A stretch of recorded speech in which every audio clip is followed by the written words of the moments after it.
Hey guys, Professor Bill, Comic Book University, and Ironheart 2020, issue number 1 of 2. Mind you, this is a big part of the whole future Iron Man story, the Iron Man 2020 storyline, which there's only going to be 6 issues of those, and then Slot's leaving and somebody else is jumping in. And this is still really good, though. All right, I actually really like the Iron Man 2020 storyline. I'm really liking where it's going.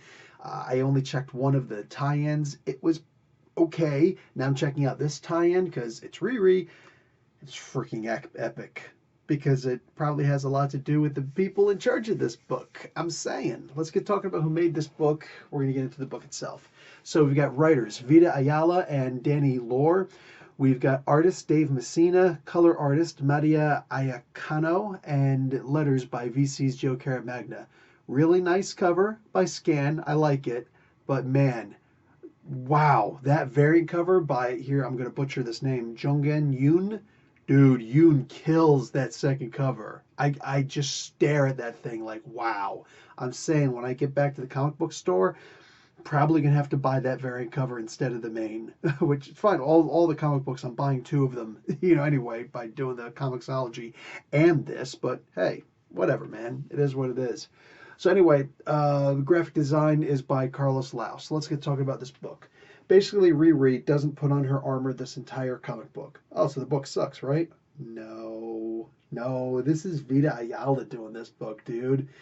And Vita has an incredible way of telling a freaking amazing story. All right, so check this out.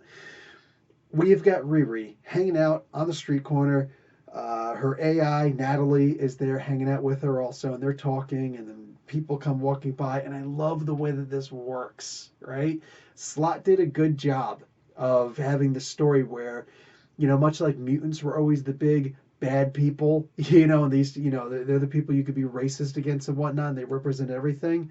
Slot comes along and he's like, no, let's also do that with AI, at least for these issues. And it works for me. It genuinely works. Because here's something that nobody, for the most part, can associate with. And we don't have anything that's even close to that nowadays. Not just like ugly people. No, this is a new race of intelligent being that simply does not exist right now. They're using intelligent cars in here. Intelligent cars are cute, but intelligent cars are not AI. There's a huge difference. We don't have AI. We simply don't. It doesn't exist right now. But in the comic book world, it does. So yeah, you would get AI to run your car for you. Why would you ever think that would be a good idea?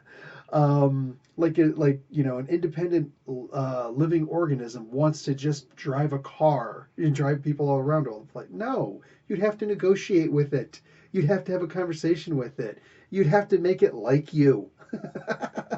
Anyway, comics being what they are, dude, this is cool enough. It's a bit of a stretch for Marvel, but I'm cool with it. I dig on this.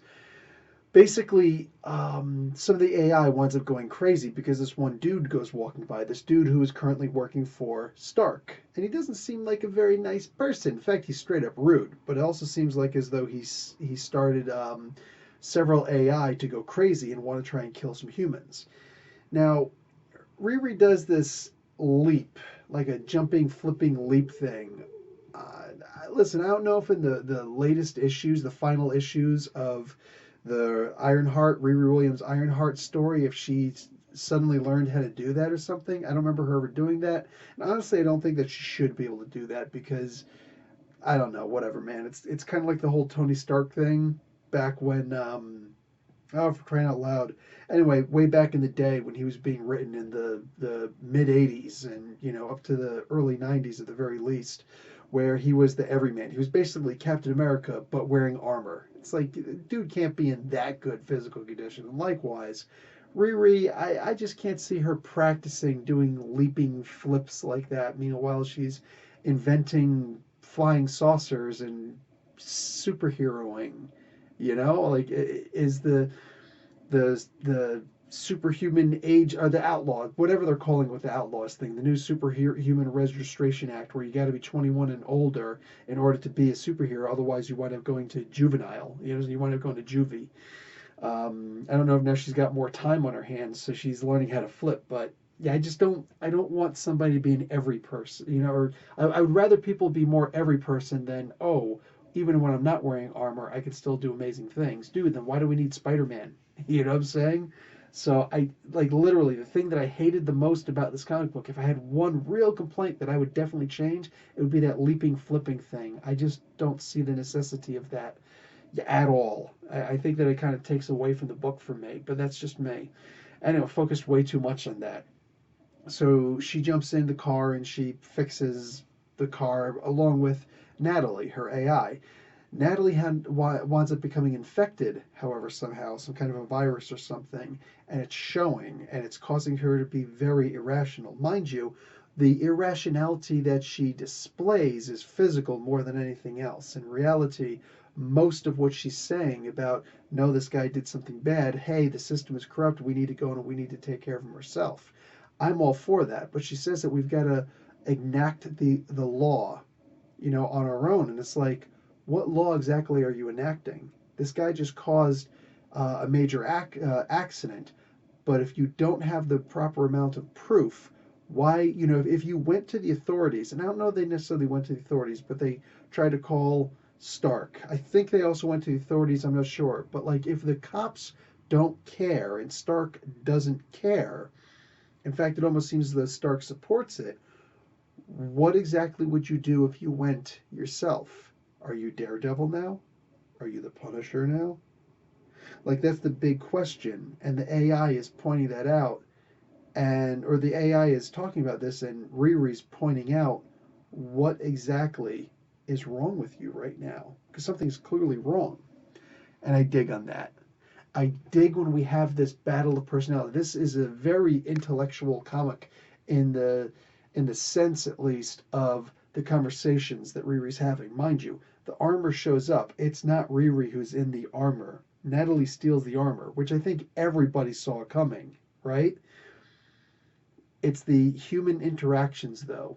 The way that they were dealing with each other, the way that everybody, including Xavier in this, the way that everybody's dealing with each other in these books, in this particular issue.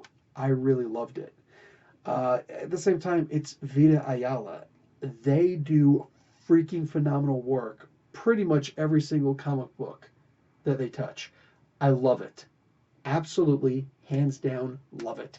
I had no interest in reading any of these uh, ancillary books, right? Any of these tie-in books. I had zero interest until I saw that Vita was attached to this one. I'm like, okay, fine. So there's one more coming up. I can't wait to read it. I love that the Outlaws story is plugged into this story also. So it's basically two separate events that tie into one. Mwah. Continuity. My God, man, is it that hard? Clearly, Vita and Danny are showing that no, it's really not. It's really not that hard. It's really not that complicated. It can be done. So I'm totally digging on this, 100%. I got to talk about the art really quick. Wow. Wow. Dave Messina, beautiful art in this. Very specific example.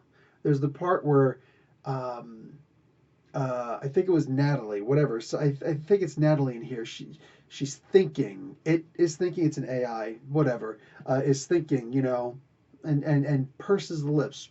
Hmm. And they're turned. Hmm. She got them to the left. Yeah. Hmm. I could do both. Hmm. Anyway, and it just looks beautiful. I'm looking at this. It's like, damn. Usually lips. I'm not saying that lips are usually drawn like just here's a line. You know what I'm saying? Like, I don't know if that usually happens. I mean, some artists do that. Some nepotism sons, art does that. John and Rita Jr.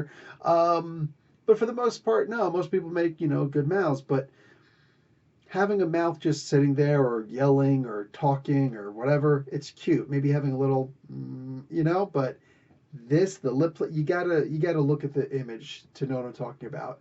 It is done so freaking well. And I look at this, it's like, damn, I think I used to be able to draw like that, and then I just stopped drawing.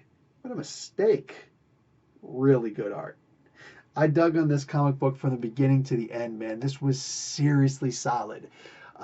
Definitely consider checking this one out. If you're a Riri fan, definitely check this out. 100%. Do you need to know everything that's going on in the books? Do you have to be reading the Iron Man 2020 six-issue limited series? No, I don't think that you, at least not for this issue. I really don't think you need to. The only thing you need to know is that, well, actually, it's already explained in the preamble of this book. Go see the most recent video I did with Comic Boom, where I talk about 10 gripes, that we have. He has five, I has five, I have five, and this was one of the the things, the preamble in the beginning of the book, the introduction.